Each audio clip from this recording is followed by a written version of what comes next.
তো কি বাকযন্ত্রের স্বল্পতম প্রচেষ্টায় ভাষার যতটুকু অংশ উচ্চারিত হয় তাকে ধ্বনি বলা হয়। ধ্বনি কি বাকযন্ত্রের স্বল্পতম প্রচেষ্টায় ভাষার যতটুকু অংশ উচ্চারিত হয় তাকে ধ্বনি বলে। বর্ণ কি যখন আমরা কোনো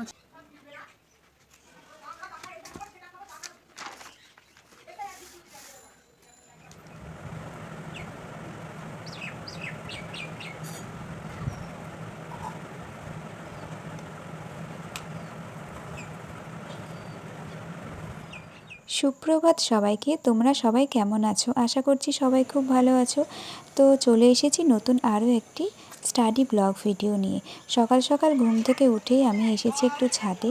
ছাদে এসে দেখছি কত গাঁদা ফুল ফুটেছে, আর তার সাথে দেখো গাঁদা ফুলে নিহর জমে কত সুন্দর একটা একটা আলাদা রকম একটা সৌন্দর্য লাগছে। সেটাই দেখাচ্ছি তোমাদেরকে। দেখো কত সুন্দর জলের বিন্দুটা।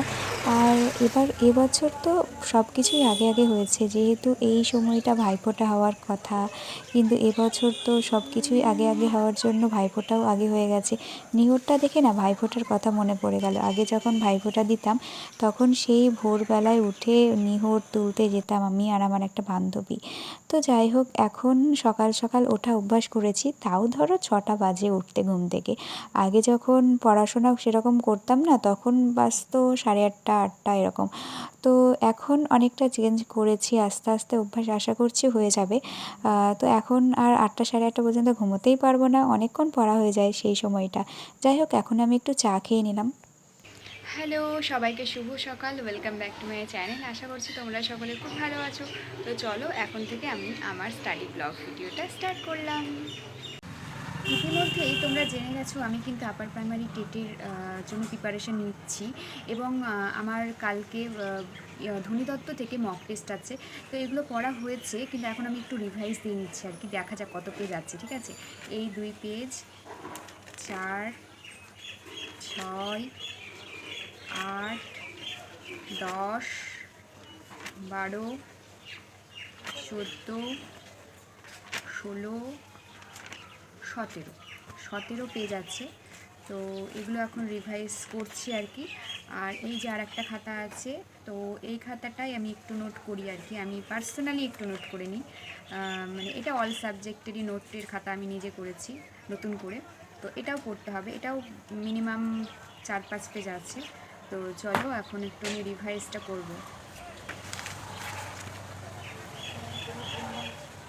ধ্বনিতত্ত্ব কি বাকযন্ত্রের স্বল্পতম প্রচেষ্টায় ভাষার যতটুকু অংশ উচ্চারিত হয় তাকে ধ্বনি বলা হয়। ধ্বনি কি বাকযন্ত্রের স্বল্পতম প্রচেষ্টায় ভাষার যতটুকু অংশ উচ্চারিত হয় তাকে ধ্বনি বলে। বর্ণ কি যখন আমরা কোনো চিহ্ন বা সংকেত আমরা চোখে দেখছি সেটা হচ্ছে বর্ণ, আর ধ্বনি হচ্ছে যেটা শ্রুতিগ্রাহ্য সেটা হচ্ছে ধ্বনি। ধ্বনি এবং বর্ণের মধ্যে পার্থক্য কি? ভাষার হচ্ছে ক্ষুদ্রতম অংশ যা শ্রুতিগ্রাহ্য তা হচ্ছে ধ্বনি, এবং বর্ণ আমরা যেটা দেখছি, যে চিহ্নটা দেখছি চোখে দেখছি সেটা হচ্ছে বর্ণ। বর্ণের হচ্ছে উচ্চারণই হচ্ছে ধ্বনি, আর ধ্বনির লিখিত রূপই হচ্ছে বর্ণ। তারপর হচ্ছে ধ্বনি কয় প্রকার? ধ্বনি হচ্ছে 2 প্রকার, স্বরধ্বনি এবং ব্যঞ্জনধ্বনি। স্বরধ্বনি কি? যে ধ্বনি উচ্চারণ করতে গিয়ে কোনো বাধা আসে না, বাধাপ্রাপ্ত হয় না, সরাসরি উচ্চারণ করা যায়, তাকে হচ্ছে স্বরধ্বনি বলে। যেমন অ, হ্রস্ব-ই, তারপরে দীর্ঘ-ই। ব্যঞ্জনধ্বনি কি? যে ধ্বনি উচ্চারণের সময় আমাদের বাধা আসে বা আমরা উচ্চারণ করতে কারো সাহায্য নিই, তাকে হচ্ছে ব্যঞ্জনধ্বনি বলে। যেমন হচ্ছে কি ক, খ, গ, ঘ, ঙ। এরকম করে তোমরা একটু পড়ে নেবে মুখে, একটু উদাহরণগুলো এরকম করে নিজে একটু জোরে জোরে বলবে, তাহলে বুঝতে পারবে। যেমন দেখো ক, একটা অ আসছে উচ্চারণে, আসছে তো, এটা সাহায্য লাগছে উচ্চারণটা করতে। তারপরে দেখো খ, সেখানেও কিন্তু একটা অ আসছে। তারপরে দেখো গ, গ, গ, গ যোগ অ, গ, এটাও একটা আসছে। ঠিক আছে, তো এইরকম চ, চ যোগ অ, এরকম একটা আসছে। তো এইভাবেই।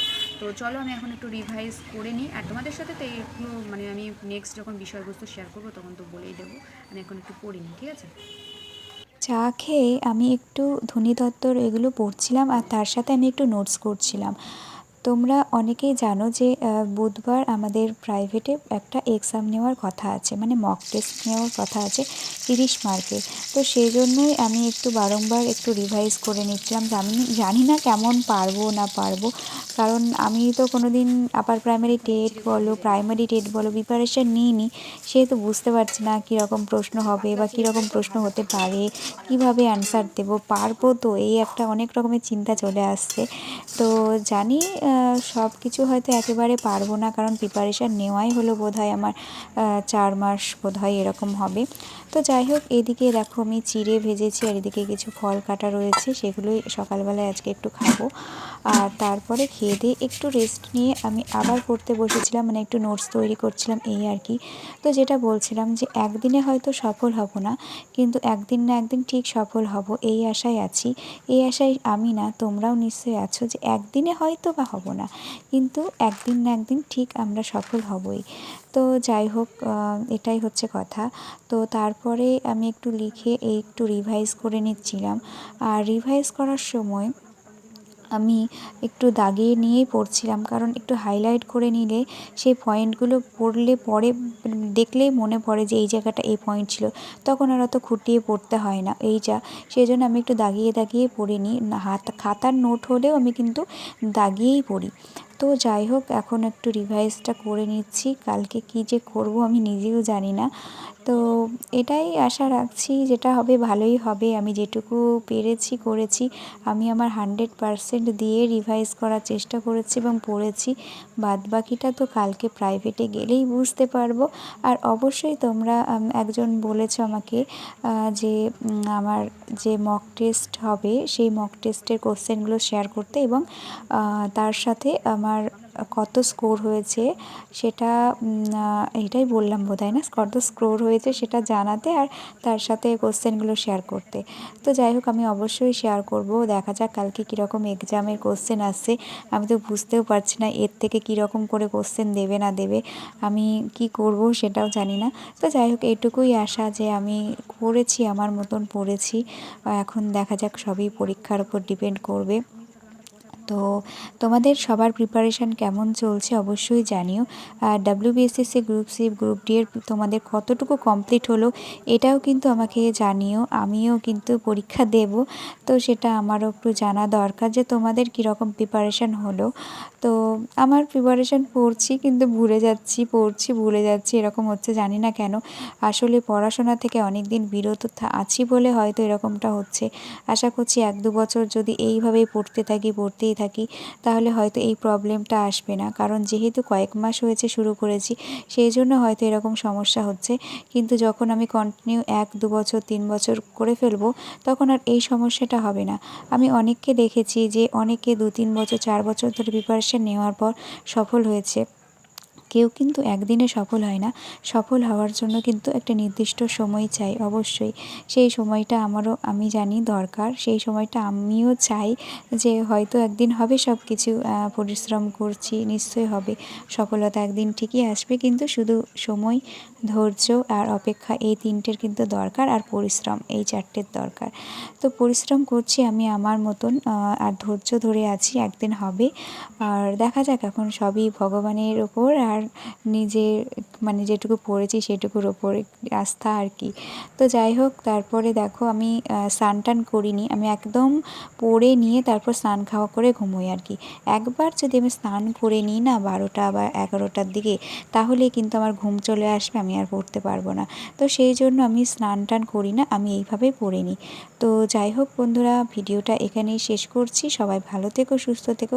নতুন কোনো ভিডিওর সাথে খুব তাড়াতাড়ি দেখা হচ্ছে। আর তোমরা কীরকম ভিডিও দেখতে চাও অবশ্যই কিন্তু আমাকে জানাতে পারো। সেই স্টাডি ভিডিও নিয়ে আসবো আমি অবশ্যই। আর তোমাদের সাথে ওই যে বেসিক কিছু বিষয়বস্তু আমি নেক্সট মান্থ থেকে তো শেয়ার করব বলেছি। তো যাই হোক, আজকেকার মতন সবাইকে টাটা।